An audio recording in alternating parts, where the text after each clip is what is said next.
Kopi Vosian, Izoirita Syajwanis Mijol, Mempedia Zudot BTTV, Sorab Didi.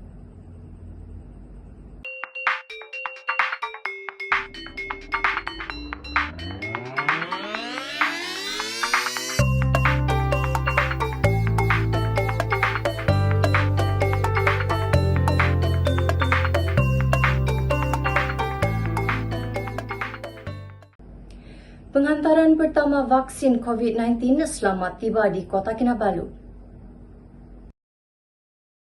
Penghantaran pertama 16,380 dos vaksin Pfizer-BioNTech untuk Sabah tiba di Terminal 2, lapangan terbang antarabangsa Kota Kinabalu 12.40 tengah hari tadi.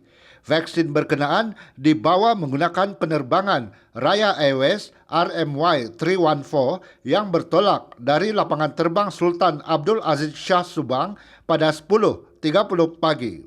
Menteri Kerajaan Tempatan dan Perumahan Datuk Seri Panglima Masidi Manjun berkata kerajaan negeri akan menerima sejumlah 104,130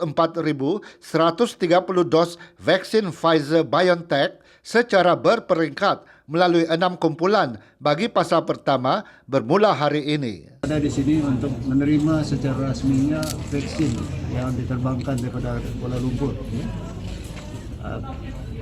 Vaksin ini akan datang dalam 6 batches ataupun barangkali kumpulan lah ya. Dan semuanya sekali batch pertama bermula pada hari ini dan sehinggalah ya pada batch terakhir pada 1 hari bulan April. Jadi semuanya batch pertama hari ini 16.380 dos. Katanya, dalam fasa pertama ini, seramai 42,117 orang petugas barisan hadapan di seluruh Sabah, termasuk petugas Kementerian Kesihatan Malaysia, akan menerima vaksin. Sehingga setiap frontliners ini bertugas di berbagai tempat. Jadi kita akan beri kepada mereka, tak kira di mana mereka bertugas. Maksudnya itu untuk 42,000. Ya. Balance 60,000 tu ya. Kepada frontliners juga. Sehingga semua frontliners kita nyatakan tadi jumlah frontliners 42,117. Dan mereka bukan semua berkhidmat di Kota Kinabalu. Ada yang berkhidmat di luar. Jadi keutamaan kita untuk menyuntik yang 42,117 dulu. 16,380 dos vaksin Pfizer-BioNTech yang tiba siang tadi akan ditempatkan di Pusat Simpanan Hospital Queen Elizabeth, Kota Kinabalu. Menurut Masidi, penghantaran vaksin fasa pertama ini dijadual selesai pada 1 April. Jadi semuanya batch pertama hari ini 16.380 dos. Batch kedua pada 4 hari bulan 3 9.360 dos. Batch ketiga pada 11 hari bulan Mac 24.550. Batch keempat 8 hari bulan Mac 3.510. Dan batch kelima 25 hari bulan Mac 18.720 dan batch yang ke-6 1 hari bulan April 31.590.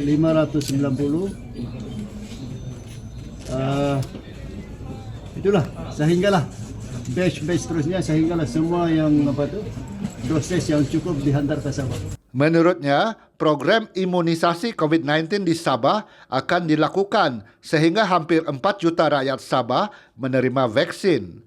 Menurut Masidi, Ketua Menteri Datuk Seri Panglima Haji Jinor akan menjadi 3 individu pertama menerima suntikan vaksin COVID-19 selepas upacara perasmian vaksinasi COVID-19 peringkat negeri Sabah yang dijadualkan pada 4 Mac ini. 2 lagi penerima ialah Pengarah Kesihatan Sabah, Datuk Dr. Christina Rundi dan Pesuruhjaya Polis Sabah, Datuk Hazani Ghazali. Kita telah memilih 3 orang, bukan semuanya orang politik, yang berhormat Ketua Menteri. Kita juga memilih 3 penerima pertama ialah yang berhormat Ketua Menteri selaku Ketua Kerajaan dan Chief Frontliner kita, Pengarah Kesihatan ada di sini ya. Dia juga akan menerima Kita selamatkan general dulu sebelum kita selamatkan yang lain lah. Ya. Dan penerima ketiga ialah Pesuruhjaya Polis Negeri Sabah. Inilah 3 orang pertama yang akan menerima dan selepas itu kita akan bagi kumpulan kepada 3 orang yang lain. Masidi memberi jaminan keberkesanan vaksin ini sudah terbukti secara saintifik. Oleh itu, masyarakat tidak perlu merasa bimbang atau ragu-ragu. Menurut Masidi, setiap penerima akan diberi 2 dos vaksin. Dos pertama dan selepas 3 minggu akan diberi lagi dos yang kedua untuk mendapat maximum protection. Perdana Menteri Tan Sri Muhyiddin Yassin menjadi individu pertama di negara ini menerima vaksin Pfizer-BioNTech dalam program imunisasi COVID-19 kebangsaan yang bermula secara rasmi semalam. Pelaksanaan program 3 fasa itu bakal menyaksikan lebih 500,000 anggota Barisan Hadapan menerima vaksin tersebut untuk fasa pertama ini yang akan berlangsung sehingga April depan. Selain Muhyiddin, turut menerima vaksin itu semalam ialah Ketua Pengarah Kesihatan Tan Sri Dr. Noor Hisham Abdullah serta 4 lagi petugas Kementerian Kesihatan. Pasukan petugas khas imunisasi COVID-19 diwujudkan. Kerajaan Sabah menubuhkan pasukan petugas khas imunisasi COVID-19 bagi memastikan program imunisasi COVID-19 di Sabah berjalan lancar. Ketua Menteri Datuk Seri Panglima Haji G. Noor berkata, pasukan petugas khas itu akan diketuai oleh Setiausaha Kerajaan Negeri Datuk Seri Panglima Safar Untung. Beliau berkata, pelaksanaan program di peringkat daerah dan akar umbi akan dipantau oleh pegawai daerah dan pemimpin masyarakat. Haji G berkata, Sabah telah melakukan persediaan yang perlu dan bersedia untuk melaksanakan vaksinasi ini. Ketua Menteri berkata demikian dalam mesyuarat libat urus melalui persidangan video bersama Menteri Sains, Teknologi dan Inovasi Khairi Jamaluddin di Pusat Pentadbiran Negeri Sabah Kota Kinabalu siang tadi. Haji G turut bersetuju dengan Khairi mengenai keperluan untuk mewujudkan unit bergerak bagi menguruskan suntikan vaksin serta memudahkan pendaftaran bagi individu yang tinggal di kawasan pedalaman. Menurutnya, langkah juga diambil bagi memberi hebahan maklumat dalam pelbagai bahasa etnik Sabah melalui Jabatan Penerangan mengenai program imunisasi itu kepada masyarakat di peringkat akar umbi. Menurut Haji G, vaksin Pfizer-BioNTech telah tiba di Sabah hari ini dan ia akan diikuti dengan program vaksinasi yang akan dilaksanakan dalam 3 fasa. Fasa pertama sebanyak 104,130 dos untuk petugas Barisan Hadapan. Manakala bagi fasa kedua, ia akan membabitkan golongan berisiko tinggi iaitu kira-kira 268,000 orang. Dan fasa ketiga untuk mereka yang berumur 18 tahun ke atas yang dianggarkan seramai 2,7 juta orang. Beliau berkata 195 pusat simpanan vaksin disediakan di Sabah. 93 di bawah seliaan Kementerian Kesihatan Malaysia dan 102 lagi di tempat lain. Dalam pada itu, Haji G turut menasihatkan rakyat Sabah untuk mendaftar bagi program imunisasi untuk mendapatkan vaksin dalam usaha memutuskan penularan jangkitan COVID-19. Pendaftaran boleh dilakukan melalui aplikasi MySejahtera atau laman web www.vaksincovid.gov.my. Mereka yang tidak mempunyai telefon pintar, khususnya warga emas, boleh didaftarkan sebagai tanggungan di bawah anak mereka. Haji G berkata, setakat ini hanya 30% warga emas berumur 60 tahun ke atas sudah mendaftar untuk program imunisasi menerusi aplikasi MySejahtera. Mengenai pemberian vaksin kepada warga asing, Haji G berkata, kerajaan negeri akan bekerjasama dengan majikan pekerja asing berkenaan. Ketua Menteri mengisytiharkan pengagihan pendapatan interim pertama saham Amanah Sabah SAS pada kadar 4.20% atau RM4.20 seunit tahun ini yang akan dibayar kepada 49,626 pelabur.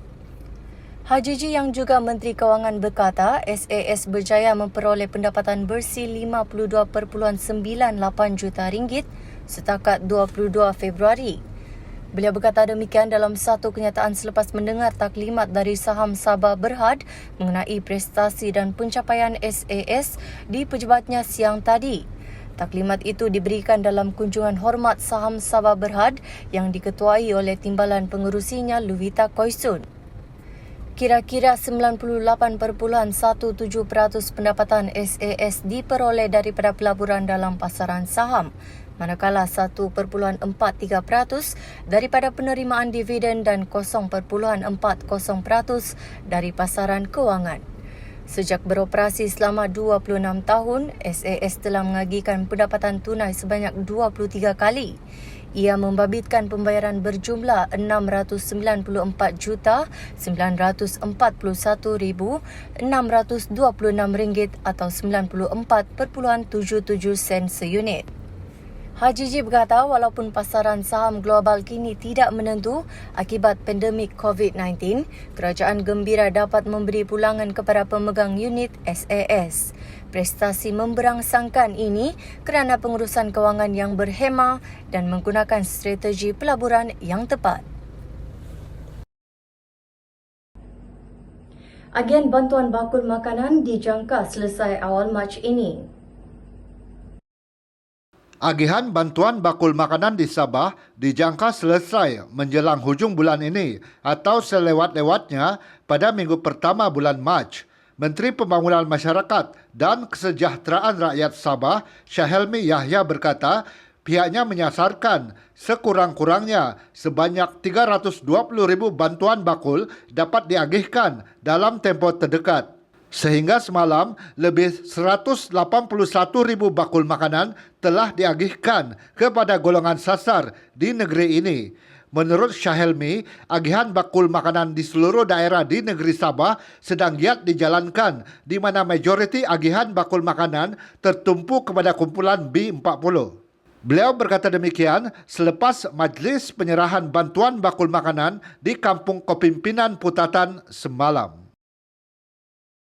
Kita ikuti laporan semasa COVID-19 di Sabah. Malaysia melaporkan kes harian kurang daripada 2,000 kes dengan 1,924 kes positif baru COVID-19 dilaporkan hari ini. Kes positif baru COVID-19 di Sabah turut menurun dengan 93 kes dilaporkan hari ini berbanding 105 kes malam, menjadikan jumlah kumulatif kini 52,466 kes. Menteri Kerajaan Tempatan dan Perumahan Datuk Seri Masidi Manjun berkata tiada kes kematian dan tiada kluster baru dilaporkan di Sabah dalam tempoh 24 jam lalu. 11 daerah di Sabah tidak mencatatkan sebarang kes positif hari ini. Nabawan mencatatkan bilangan kes tertinggi hari ini dengan 24 kes, diikuti Keningau 17 kes dan Tawau 12 kes. 127 pesakit telah sembuh hari ini, manakala 785 pesakit masih menerima rawatan. 201,605 bakul makanan telah diagihkan setakat ini. 11 premis perniagaan yang menjual gas petroleum cecair LPG di Sabah dikenakan tindakan. Ia atas pelbagai kesalahan di bawah undang-undang dikuatkuasakan Kementerian Perdagangan Dalam Negeri dan Hal Ehwal Pengguna KPDN HEP. Pengarah Pejabat KPDN HEP Negeri Sabah, Georgie Abbas berkata, nilai rampasan yang terlibat berjumlah RM1,117.20. Beliau berkata daripada 11 kes itu, 9 kes dikenakan kompaun serta-merta berjumlah RM4,500. Manakala 2 kes lagi masih dalam siasatan. Antara kesalahan yang dilakukan adalah gagal mempamerkan tanda harga ke atas LPG yang dijual. Manakala 2 kes lagi di mana peniaga tidak menyelenggara buku penyata stok LPG. LPG adalah barang kawalan berjadual dan bersubsidi. Katanya harga runcit yang ditetapkan adalah RM1.90 sekilogram. Ketua dan Misomo Tokovago.